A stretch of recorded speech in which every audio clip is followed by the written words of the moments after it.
man, 92 degrees outside. I'm going into Mother Nature's air conditioning. This is so cool. I thought it was great. I spent 4 hours down here. I was so bitter cold. My teeth were chattering when I left. I got into a hot tub, the water steaming. Came out of the bathtub looking like a baked lobster. And my daughter looked at me and she's like, Mom, like you got issues. Honey, you don't understand. These men were not prone to alcoholism like some people think these dumb coal crackers, all they do is drink. They're alcoholics. Oh no. It was the only thing available to warm their innards. And let me tell you, it is not an Arctic cold. It is a deep, penetrating bone chill that you cannot shake, and you are not warm. In mining, if you are dumb, you are dead, and the most intelligent men made mistakes and paid with their lives. From here, you slipped. Remember that thick mud and fog? Back in the day, all you had was basically a little whale oil lamp. Throws off about the same light as the taper candles you have for dinner.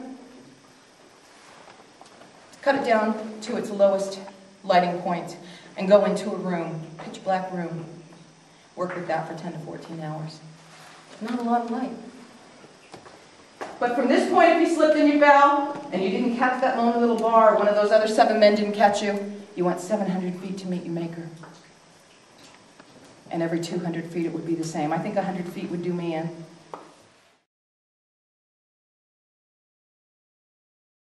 For me, you're going to pay for the chisel and the hammer to drive the holes. And in mining, you got 5 holes. 5. You've seen the number 5 dice. 2. 1, 2.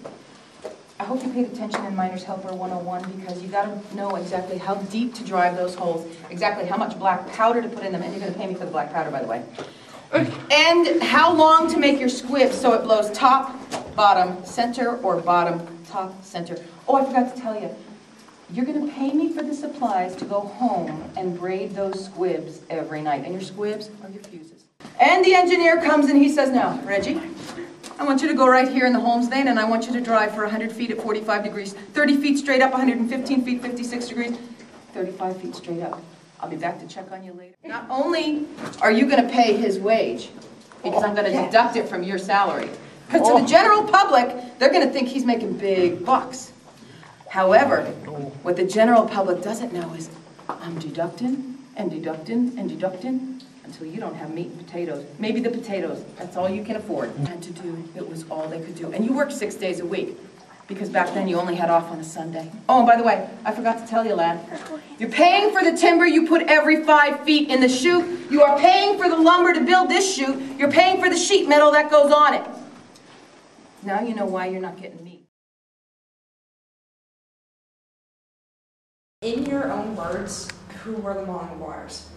Okay, basically there was a lady in Ireland who supposedly chased off the British tax collectors.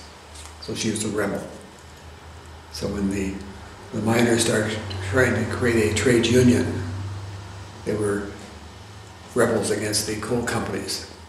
So the Philadelphia Reading Railroad capitalized on the name, the bad name of the Maguires, and exploited that name. And any acts of violence or terrorism, or if lightning hit a building and burned it down, their Mollies were blamed for it. So the men would go on strike. Maybe sometimes a boss would be mean and unfair, and sometimes they would beat up a boss or retaliate and go on strike. They'll bring in strike breakers and break up the strike. They bring in ruffians from New York area, Philadelphia area to break up the strikes and get these men either back to work or fired. The Ann Valley Railroad said if you don't work Monday morning, come to work Monday morning, you're fired, you don't have a job. So these men had no choice. Too, because see, you had scabs working there, non-union, and you had all kind of problems with it. And they also had militia come in there, and it was a matter of a lot of different stuff. Very involved. In other words, it's not just cut and dry. Even some of the early immigrants that were here wanted to work, and a company threatened them because they lived in the company homes, threatened that if they would work, they throw them out, and they did. So any of them that would go on strike, the next day their furnishings, what little they had was out on the sidewalk, they were thrown out. So the men would ultimately go back and go to work.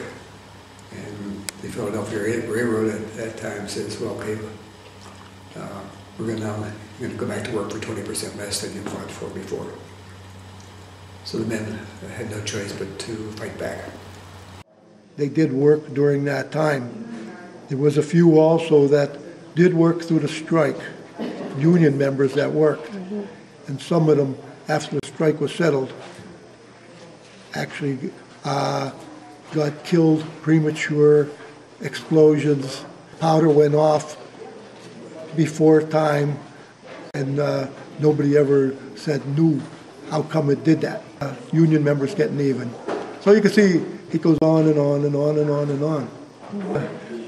The workers did all kind of damage wherever they could, to the trains, to the switches, to the trolleys that carried the men and all. They caused all kind of damage to make life miserable for workers and for the companies. This is the way it was built back in 1871. Basically has not changed. Were they automatically hanged? They had a fair trial, jury. They would select the jury from they put names in a beer barrel. And for these trials, they put in roughly 600 names.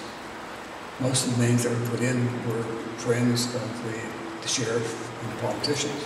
But some of these men were charged with crimes going back 12, 13 years. Mollies, just hang them. How did the pay and conditions eventually improve? Well, as the unions, as the miners became more powerful, they could dictate better wages, better working conditions by the sheer force of the United Mine Workers. All the miners finally got together and created a one union. Before it was a hodgepodge of different areas that were never organized. So after they became organized, they became more powerful.